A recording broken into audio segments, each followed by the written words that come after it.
নমস্কাৰ ভক্তি জ্ঞান টক্সৰ অন্যটি ভিডিঅ'ৰ মাজলৈ মই সকলোকে স্বাগতম জনাইছোঁ।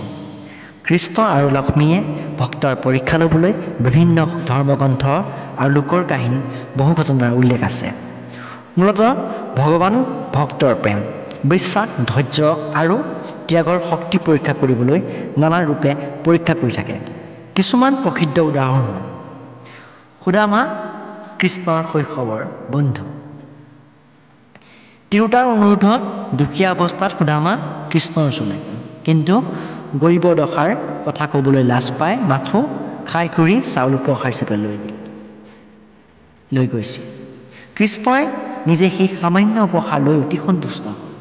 সুদামাই ধনৰ বাবে প্ৰাৰ্থনা নকৰিলেও কৃষ্ণই তেওঁৰ ঘৰত অশেষ সম্পদেৰে ভৰি পেলাই দিলে।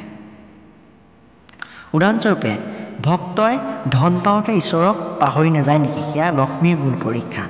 ইয়াত পৰীক্ষা হৈছে ধনেৰে সঠিক ব্যৱহাৰ আৰু ঈশ্বৰৰ প্ৰতি অনুগ্ৰহৰ স্থিৰতা। ভক্তৰ জীৱনত দুখ দুৰ্দশা, দাৰিদ্ৰ্য, অসুখ, কষ্ট দি চাব লাগে, তেওঁ বিশ্বাসেৰে ঈশ্বৰক মনে ৰাখে নেকি? মোহ, কামনা, বাসনা, ধন বা সুখৰ বাবে ঈশ্বৰৰ পথ হেৰাই নেকি? সংক্ষেপে কৃষ্ণ আৰু লক্ষ্মীয়ে ভক্তৰ পৰীক্ষা কৰে প্ৰেম, বিশ্বাস, ধৈৰ্য আৰু নিস্বাৰ্থৰ ওপৰত। এই পৰীক্ষাও ভগৱান শ্ৰীকৃষ্ণ আৰু লক্ষ্মীয়ে প্ৰেম আৰু বিশ্বাস, ধৈৰ্য, নিস্বাৰ্থৰ ওপৰতে কৰিছিল।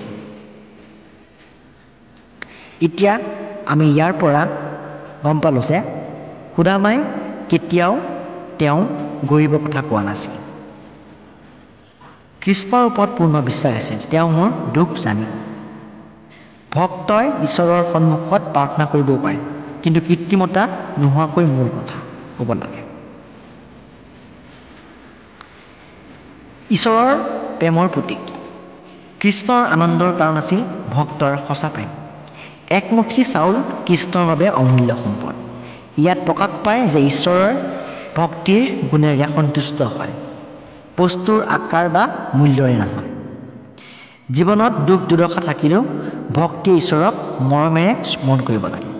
সঁচা প্ৰেম থাকিলে ঈশ্বৰে সঁচা প্ৰসাদেৰে জীৱন ভৰাই দিয়ে। মূল অৰ্থটো হৈছে সুদামাৰ পৰীক্ষা আমাৰ বাবে শিক্ষা যে নিস্বাৰ্থ ভক্তি, আন্তৰিকতা আৰু ঈশ্বৰৰ প্ৰতি অটল বিশ্বাসেই সকলো দূৰ কৰিব পাৰে।